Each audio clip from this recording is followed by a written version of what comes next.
Hello everyone. नमस्ते प्यारे बच्चों।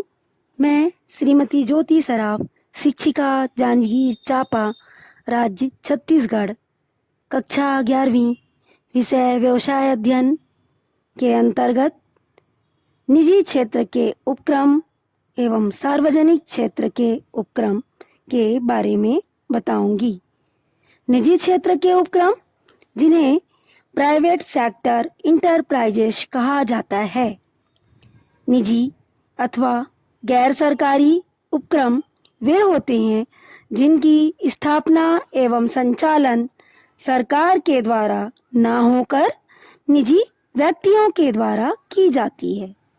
इस क्षेत्र के अंतर्गत व्यवसाय का संगठन एकाकी, साझेदारी, हिंदू अविभाजित परिवार अथवा संयुक्त उपक्रम के आधार पर किया जाता है। निजी क्षेत्र के उपक्रम की विशेषताएं। इसकी स्थापना निजी व्यक्तियों द्वारा की जाती है। इनका स्वामित्व निजी व्यक्तियों के हाथ में होता है। इनका वित्त प्रबंध निजी व्यक्तियों के हाथ में होता है। इनके वित्तीय साधन सीमित होते हैं। इनका उद्देश्य लाभ अर्जन करना होता है। इनका व्यवसायिक क्षेत्र प्रायः सीमित होता है। इनका प्रबंध व्यवसायिक नीतियों के आधार पर किया जाता है। इनकी पूंजी में राज्य की भागीदारी नहीं होती। इनका प्रबंध व्यवसाय के नीति के अनुसार स्वतंत्र होता है। अब हम देखेंगे सार्वजनिक क्षेत्र के उपक्रम या पब्लिक सेक्टर इंटरप्राइजेस।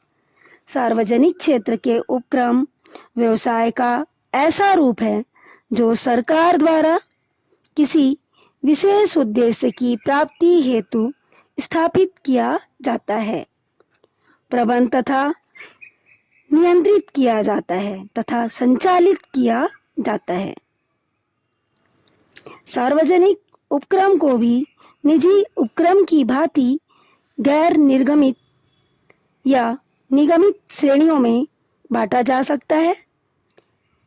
गैर निगमित में विभागीय संगठन तथा बोर्ड संगठन आते हैं, जबकि निगमित में सार्वजनिक निगम, जिसे पब्लिक कॉरपोरेशन कहा जाता है, व सरकारी कंपनियां, गवर्नमेंट कंपनी आती हैं। सार्वजनिक क्षेत्र की उपक्रम की विशेषताएं। इसकी स्थापना सरकार के द्वारा की जाती है। इनका स्वामित्व सरकार के हाथ में होता है। इनका वित्त प्रबंध भी सरकार के हाथ में होता है। इनकी स्थापना सामाजिक हित में की जाती है। इनका व्यवसायिक क्षेत्र अधिक विस्तृत होता है। इनका प्रबंध और संचालन सरकारी नीतियों के अनुसार चलाया जाता है।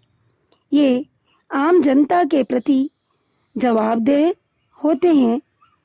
इनका प्रबंध एवं संचालन सरकारी कर्मचारियों के द्वारा चलाया जाता है। इनका प्रमुख उद्देश्य जन कल्याण एवं इनकी क्रियाएं जनता की सेवा में की जाती है।